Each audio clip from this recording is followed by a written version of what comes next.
আজকে তোমাদের একটি রোমান্টিক গল্প শোনাব। তোমরা মনোযোগ দিয়ে গল্পটি শুনবে।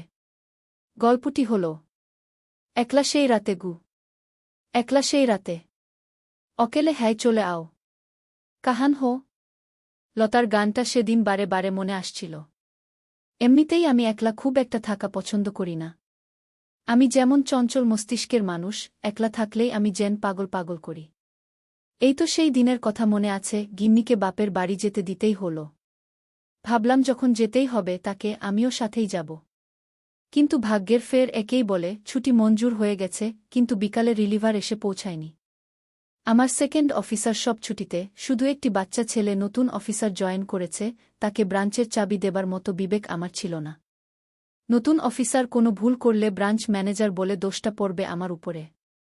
এদিকে টিকিট রিজার্ভেশন হয়েছে দুজনের জন্য। শেষমেশ আমার টিকিট ক্যান্সেল করে গিন্নিকে একাই রওনা করলাম এবং ব্যাংকে আসলাম। মহাশয় রিলিভার এতক্ষণে তার মুখ দেখালেন। রাগে মাথাটা জ্বলে যায়। যাক, দিনটা তো কাজের মাঝে কেটে গেল। তারপর বিকালের বাড়ি ফেরা। বাড়ির দিকে আর যেতেই ইচ্ছা করছে না। কি করি, যেতে তো হবেই। আমরা দুজনায় যাব, তাই গিন্নি আর রান্না করেনি। কে জানত যে আমার ছুটি ক্যান্সেল করতে হবে। বাড়ি পৌঁছুলাম, খাবার খুব একটা ইচ্ছা ছিল না। আসলে একলা রান্না করে খাবো সেটা আমি আজ অবধি করিনি। বসে বসে ভাবছি কি করি, এমন সময় কলিং বেলটা বেজে উঠল। অনিচ্ছা সত্ত্বেও দরজা খুলে দেখি একজন মহিলা বাইরে দাঁড়িয়ে। কই বন্দনা, কই? বাড়িতে আছে তো? মহিলাকে কখনো দেখিনি, হয়তো বন্দনা আমার স্ত্রীর বান্ধবী। আমি খুব একটা গিন্নির বান্ধবীদের চিনি না। এমনিতে আমার বউ আবার এখানকার মহিলা লান্স ক্লাবের প্রেসিডেন্ট। কি হলো, গিন্নি বাড়িতে নেই নাকি? মহিলা উত্তরের অপেক্ষায় না থেকে গট গট করে রান্নাঘরে অগ্রসর হলেন। আমার বলার বা শোনার কোনো সময় দিলেন না। রান্নাঘর থেকে ফিরে এসে আমাকে বলল, কই বাড়িতে নেই? আমি মহিলার চালচলনে একেবারে নির্বাক। ও বুঝলাম বন্দনা নিশ্চয়ই বাইরে গেছে। তা বললেই তো পারতেন গু। আমি নির্বাক। মহিলা তো আমাকে বলবার সময় দিল না। আর বিশেষ ব্যাপার কি যে আমি এই সিচুয়েশন এক্সপেক্ট করিনি। এই সময় সুন্দর এক মহিলা আমার দরজায় সোজা রান্নাঘরে ঢুকে ফেরত আসছে। বুঝলাম বন্দনা একে বলে যায়নি। মি সাহা, আপনি একা আছেন আর বন্দনা আমাকে বলে গেল না। তবে না হয় আপনাকে আজ আমার বাড়িতে ডিনারে ডাকতাম গু।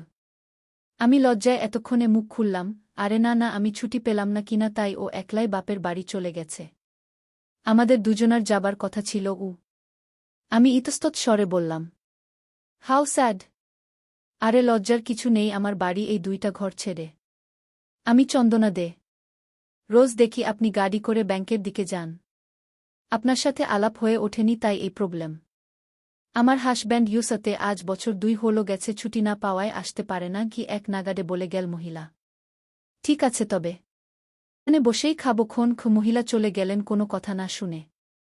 আমি ফাঁক বুঝে বন্দনাকে ফোন করলাম। বেশ রাগের সুরেই বললাম, কি ঝঞ্ঝাট বলো তো, তোমার কোন বান্ধবী চন্দনা দে আজ হঠাৎ বাড়িতে এসে হানা দিল? কে সে? আবার আমার জন্য খাবার নিয়ে আসছে? কি উটকো জ্বালা বলো দেখি। গিন্নি আবার শুধু বলল, কি এনজয় করো বলে ফোন কেটে দিল। এদিকে ফোন রাখলাম আর মহিলার আবির্ভাব। সাথে কিছু পট নিয়ে। আরে ধরুন ধরুন, পরে যাবে যে গু। ব্যাস ধরতে যাব, মহিলা আমার ঘাড়ে পড়ে আর কি। বুঝলাম মহিলার সুডোল দেহটা আমার হাতের সাথে টাচ হলো, শরীরে একটা কারেন্ট ছুটে গেল। ও মনে পড়ে গেল, আমি বিবাহিত, আমার বউ আছে। কিন্তু আমিও তো একটা রক্ত মাংসের মানুষ। কি করি? ডাইনিং টেবিলে চন্দনা দেবী খাবার সাজিয়ে নিলেন। টেবিলের এক কোণে পাশাপাশি 2টি প্লেট। সুস্বাদু খাবার খেয়ে বেশ ভালোই লাগল। খাবার খেতে খেতে আপ্যায়ন করে মহিলা বেশ খেতে দিল। মাঝে মাঝে তার থাই আমাকে টাচ করছে, এতে তার যে কিছু মনে হচ্ছে বলে আমার মনে হল না।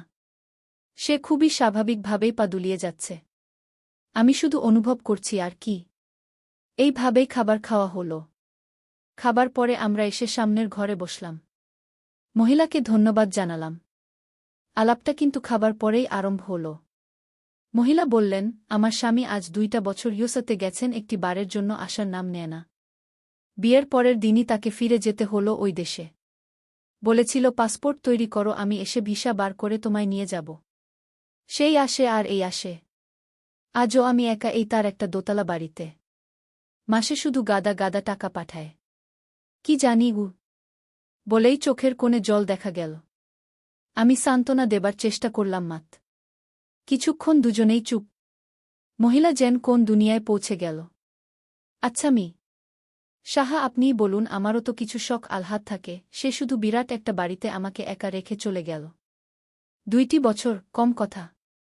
আজ কিন্তু আপনার কাছে আমি কৃতজ্ঞ, এই সময়টুকু আপনি আমার জন্য স্পেয়ার করলেন।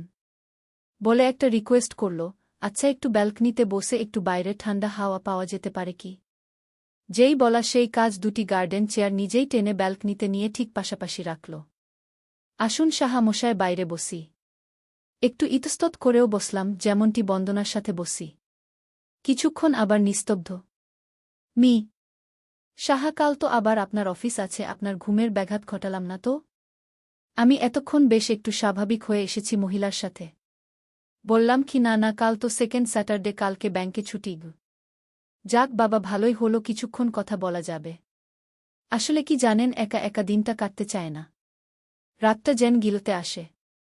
কি করি বলুন? অনেকদিন পর আপনাকে একটা বন্ধু রূপে পেয়ে নিজেকে ধন্য মনে করছি বলেই আমার হাতটা নিজের কোলে টেনে নিল, বাধা দিতে পারলাম না। এরপর দেখি ঘড়িতে তখন রাত 12টা। ধীরে ধীরে চন্দনা আমার হাতটা নিজের বুকের উপর ডলতে লাগল, ইশারা বুঝলাম, কিন্তু নিজেকে সরিয়ে নেবার ক্ষমতা ততক্ষণে হারিয়ে গেছে। কোথায় যেন নিজেকে ছেড়ে দিতে বাধ্য হলাম চন্দনার চঞ্চল শরীরের কাছে। পর স্ত্রী যে আমার বুকের উপর আধিপত্য জমিয়ে নিয়েছে সেটা বুঝতে পারলাম যখন দুজনেই দুজনার কাছে পুরোপুরি সঁপে দিলাম। কখন যে বেডরুমে আমাকে নিয়ে এসেছে আমি বুঝতেই পারলাম না। ঘুম ভাঙল সকাল তখন 8টা। লেপের ভেতর দুজনার শরীর নিবস্ত্র দেখে নিজের উপর কেমন ঘেন্না করল। বন্দনা শুনলে কি বলবে, এই চিন্তায় আমাকে বিভোর করল। যাই হোক, সেদিন সকালের চা খেয়ে আমরা দুজনায় বাড়ি থেকে বেরিয়ে গেলাম। চন্দনা নিজের বাড়িতে চলে গেল। যাবার সময় একটু হাসি ছড়িয়ে বলে গেল আজকের রাত তার কাছে প্রথম রাত হল। এরপর আমিও আর কোনোদিন চন্দনার বাড়ির দিকে ফিরেও চাইনি। সমাপ্ত। তাপস দাস, পুনে। একলা সেই রাতে কে রেটিং প্রদান করুন। রিভিউ দেখুন। আগে অনুপ মাঝে মাঝে রানুর কথা মনে করে চোখে জল ভরে নেয়। ভালোবেসে বিয়ে করেছিল, 2-5 বছর আজ পার হয়েছে। ঠিক আজকের দিনে এই 2-5 বছর রানুকে ভালোবেসে সবার অন্তে রেজিস্ট্রেশন করে বিয়ে করেছিল রানুর সাথে। পরের অংশ দেখার জন্য ভিডিওটা সাবস্ক্রাইব করে রাখুন।